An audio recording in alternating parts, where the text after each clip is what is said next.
Hi everyone, it's Nicola here from Moving Memories. Today I'm going to be talking with the lovely Nicola from Forever Young Autobiographies in Australia.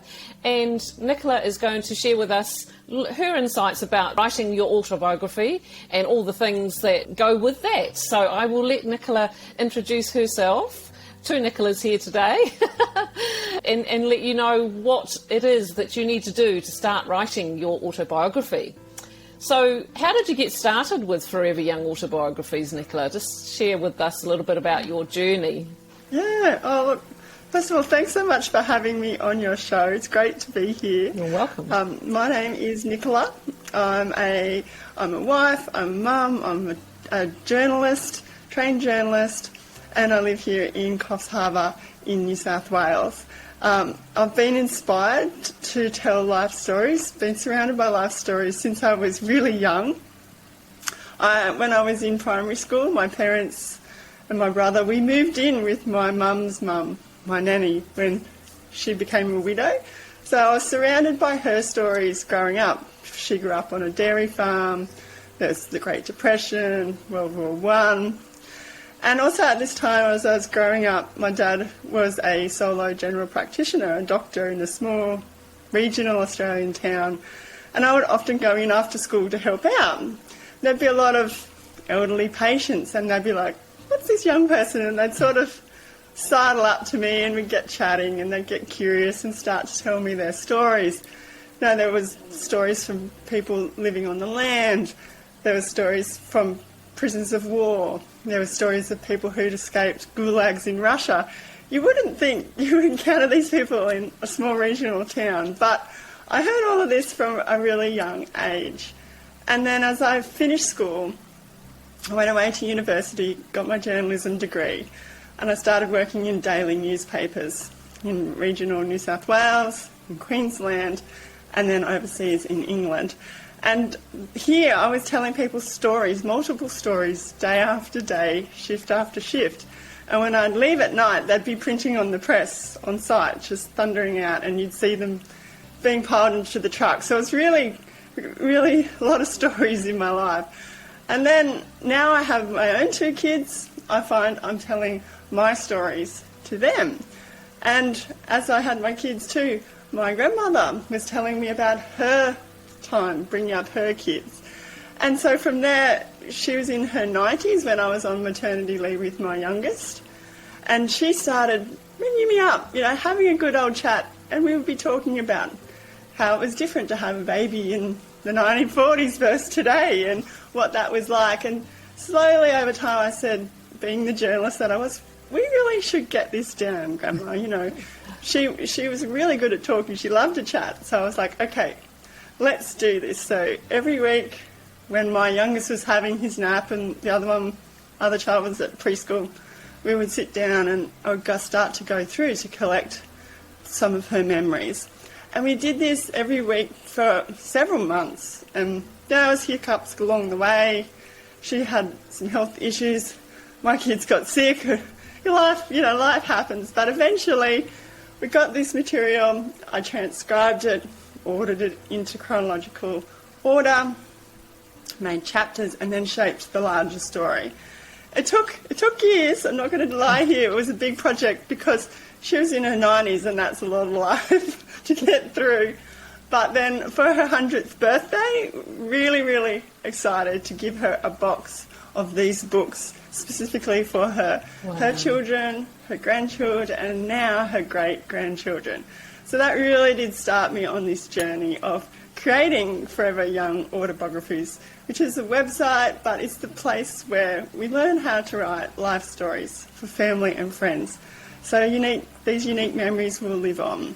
So, yeah, that's a beautiful story behind the story. That's a story all on its own, isn't it? That's wonderful. So, so you've had a you've been very entrenched in family stories from the start, haven't you? That's no wonder that you've ended up doing what you're doing. So that's wonderful to hear. Thank you. I notice on your website you have something called the Family Story System that you have put together. So tell us a little bit about that. What does that entail? Yeah. Yeah, so the Your Family Story system, it's really a simple and easy way to capture loved ones' memories for future generations. And it's the technique or stages that I used when I was, on the ground doing stories as a journalist, but also when I was interviewing my grandmother and creating that autobiography with her. So it really spells it out step by step in this system. It shows you how to sort of ask a loved one to create their life story with them. So setting up that idea of an interview, and then what questions you might like to ask, then exercises to get those memories flowing before you sit down, which is really, really helpful. Goes through how to hold an interview, what things you need to do, and I've got some tips there. Having been a journalist, there are some things to keep in mind. What equipment to use, whether that is like you, Nicola, you're recording a life story interview, or whether you're taking notes. Then you've got all this material. What do you do with it? What do you do with it? How do you process it? And what format do you want to put it into? You might have photos as well. There's lots of things I go into, but I spell it out all in an easy to understand way in the Your Family Story system. Yeah, so really great way to just get started, whether it's you're doing it on your own, or you might like to bring in other generations. So you've got kids who want to lend a hand, and maybe they're coming up with some questions. Kids come up with the best questions to ask. And it's just a really lovely thing to do. I think you do bond with the person that you're interviewing. That's what I found, and you discover so much about them, and you learn to appreciate them in new ways. That's very true, very true. Okay, well that's great. So that particular system, or I suppose it's like a package, a DIY package for people that want to write their own autobiographies, they can get that on your website, foreveryoungautobiographies.com. That's it. Yep, you go there, foreveryoungautobiographies.com/Your Family Stories. Yep, okay. But there's links to that in the navigation. So, great. Yeah, all right. Might be a good gift idea as well. That is a nice gift idea. So what advice would you give to someone who's considering starting their autobiography? Because as you say, it took you years to do your grandmother's, so it can seem an arduous task. What advice would you give them if they were thinking about getting started? Yeah. No, look, that's a really good question. I probably would preface by saying, life stories, it could be a autobiography, which is where you tell your story, the person who's doing the writing, from birth all the way to now. Or it could be a memoir, which is a slice of life. A biography, where you help someone else write their story. Or it could be something else. It could simply be a short feature article on a life story, so a couple of pages. So you do have some options there. You might like to start out with a feature story, get some confidence, maybe work up to a larger project. But there really is something to suit everyone. But I would say, in advice in starting any of this, there's probably a few points. I'll go over each briefly if you like, Nicola. Yes, sounds good. But first would be that just to know that it's a stage process, that do a little bit of planning if you can before you sit down, have a think about what you want to include. And then once you start creating, know that it doesn't have to be perfect in the beginning. You're putting mud on the wall, and then during that third phase, you're sort of polishing it before you then publishing it, if you like, which is really just sharing it and celebrating it with friends and family.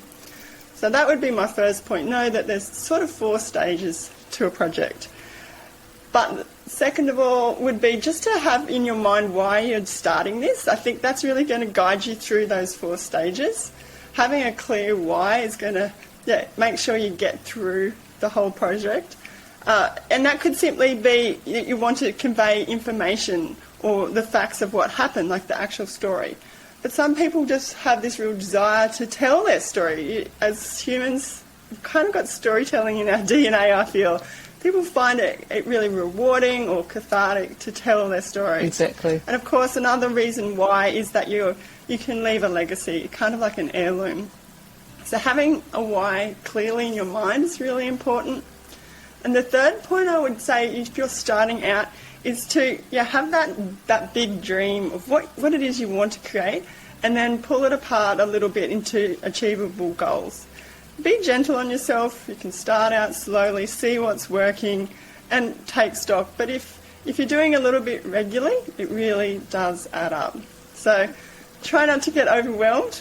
Eat that elephant one spoonful at a time if you are doing a big project. But know that, there's stages, have a clear why, and have a little bit of a plan on how you're going to take action. That's great advice. One of the things I say to people is start small, but start now, because it's important that the stories are saved, and whatever you do, whether you write the stories down, which is the service that you help people with, or whether you save your stories on video, which is what I help people with, whatever it is, doesn't matter, just start now, because so much gets lost or forgotten. Our older generation don't have a digital footprint, so we need to make sure that we're helping them to record those stories in some form, whether that's written or on video. So great advice. What do you love most about what you do, Nicola? What's your favourite sort of thing about what you do? Oh, look, there's lots of things, but I would say my favourite thing is that when you stop and you listen to people, they all have a story. Everybody has got a story that's of interest, especially to their friends and family. Yes. And the fact that you don't have to be a celebrity to think, I'm worthy of recording these stories down for others. Ordinary folk can do this. It's not something that's out of our realm. You don't have to be a professional writer or a professional editor or filmmaker in your case. We can all do this now with modern technology, and with a little bit of hand-holding, we can get through this process. And, you really are thankful once you've got these stories down, you've got this heirloom, and it can be incredibly fun and a bonding experience. That would be probably some favourite reasons why I love doing what I'm doing with life stories. That's beautiful. Any final words of wisdom that you'd like to share? Thank you. Look, I would suggest I'd be in your camp there, Nicola. Just make a start. Really, just doing anything is better than standing still and doing nothing. Any memories that you can record is fantastic. And once you get started, it really will start to stack up. And I've got lots of free resources to just sort of dip your toes in the water there. And I know you two have resources as well, Nicola, if you're into the video side of things. I highly recommend the free video training I have called Structure Success. And it's here, I sit down, it's a short training, we go through getting some key events, key memories, and putting them into a rough mud map of how you'd like to tackle them. And that's a really great foundation step. And you can get that over at the website, foreveryoungautobiographies.com. And there's lots of articles over there that cover the 4 stages of creating that I talked about earlier, the planning, the creating, polishing and publishing. And if you have any questions at all to do with anything on the site or to do with those stages, you can send me an email. I'm happy to hear from you. Go to foreveryoungautobiographies.com/contact. That's great. Thank you so much. Well, it's been so lovely talking to you today, Nicola. Thank you very much for coming on to this video today and sharing your knowledge and all these wonderful tools that you have available for people who want to start writing their autobiographies. I will definitely look forward to talking to you again soon, and thanks again. Bye for now. Thank you so much. Thanks for having me. You're welcome. Bye.